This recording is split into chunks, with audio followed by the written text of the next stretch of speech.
Alvy Moore. The more that I learn about this guy, the more respect that I have for him. He was a true master of his craft.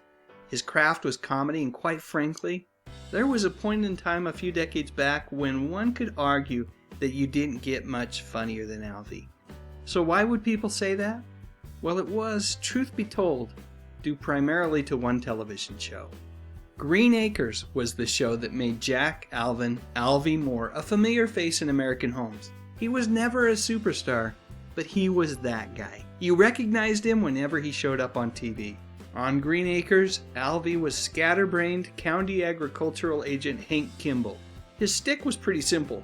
Hank would often make a statement, only to immediately make a statement to the contrary himself, and then negate that corrected statement until his stream of statements was interrupted by whoever the poor soul was that Hank was talking to.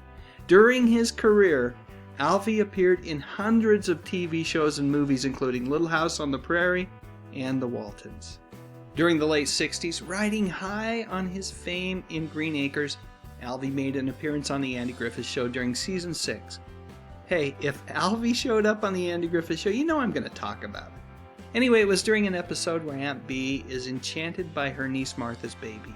But at least at first glance, the feeling doesn't appear to be mutual as the baby bursts into tears every time Aunt Bee picks her up.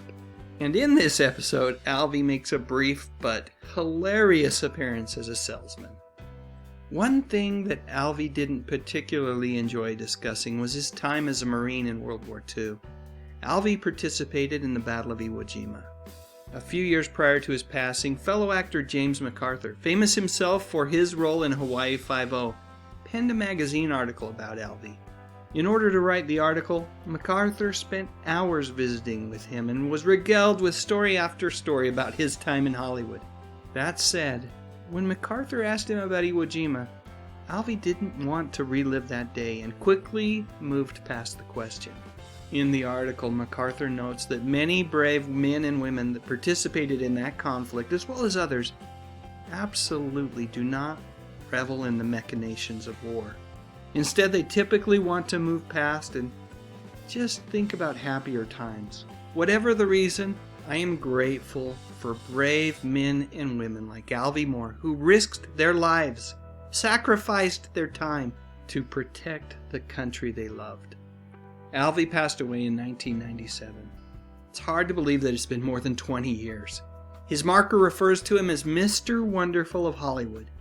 In an earlier version of this video, I commented that I would really like to know the story behind that nickname, but that unfortunately I had been unable to find anything on the web to help me out.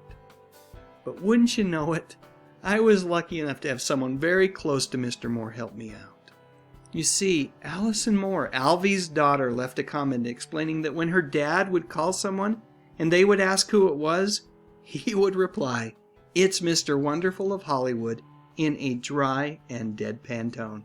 She went on to say that she wasn't sure why or how it started, but it became Alvy's thing, and as such it felt appropriate to include it on his marker so that all might remember him in the same mirthful manner. As long as I'm looking at comments from my earlier video on Alvy, here are a few more fun ones. Rabbi Jazz said, Alvy Moore was a comedic genius on Green Acres, as well as my favorite character on the show. A typical Mr. Kimball greeting was, "Good morning." Well, it's not exactly morning. It's not exactly good either. What it is, it's not that either. A short 15-second line, but if you are a character on the show, how can you possibly top a line like that? And Will Adams said this dude was so talented. He made Mr. Kimball. That act he had when he spoke backtracked and then rushed on was priceless. I have never seen anyone do it. He was truly one of a kind and he should have won an Emmy for it. And I love this one. Keith Schroyer said, Alvy was one of my best friends. We both shared the same hometown and always hung out together when he came back home. I missed my friend dearly. And lastly, Stephen Barucci said this, Semper Fi, Marine. So there you go. A big thank you to channel subscriber Video Hair Bob for the suggestion. Twice. Folks, if you haven't seen Alvy in action, check him out. He is a heck of a funny guy. You can find clips here on YouTube, and if you want, you can pick up Green Acres on Amazon for a great price. I'll post a link in the video description. Alvy's Hank Kimball is an absolute true gem. Please share your thoughts in the comments section, and if you enjoyed this video, please click on the thumbs up icon. And what the heck, why not consider subscribing to the channel? I talk about music, movies, and television, mostly from the 50s, 60s, 70s, and 80s.